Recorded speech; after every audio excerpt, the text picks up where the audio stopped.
Norėjom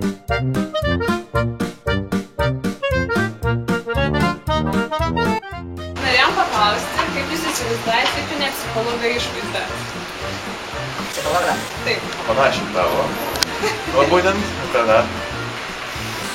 Jeigu vyras, tai, pavyzdžiui, labai tiktų su akiniais, biškai pražylės, tokie tamsūs plaukai, sušukuoti gal marškiniai, bačkėliai.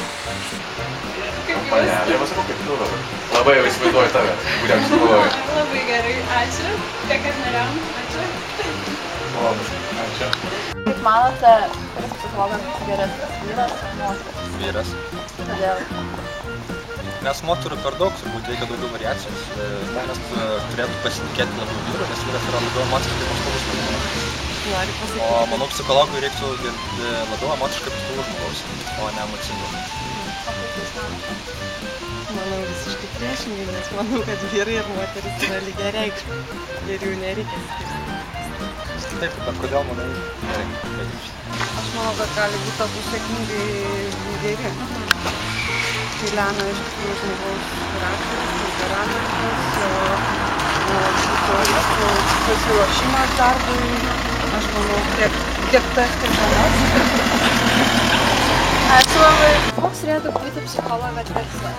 Psichologo?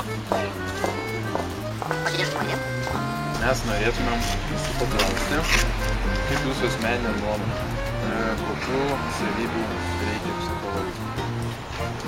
Protingam būti, mokėti analizuoti žmogaus, išreikštas mintis ir pateikti jam pasiūlymus, kuriuos jis rekomenduoja. Klausimas. Trumpai drūtai, kaip sakoma. Prašau? Trumpai drūtai, kaip sakoma. Aš matot, ne psichologas, man sunku komentuoti šitą klausimą, nes mano specialybė yra visai kita. Taip pat su psichologija nesusijus visai, taip pat ir jums sunku man atsakyti iš tą klausimą. Mes norėjome jūsų paklausti, jūsų asmeninės nuomonės, ar gali vaikų psichologas konsultuoti kalinį?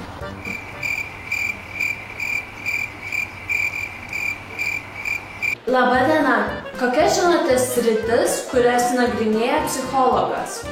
Taip, tai žinau, škaro, socialinė, raidos, sporto, juridinė, krizių ir organizacinė.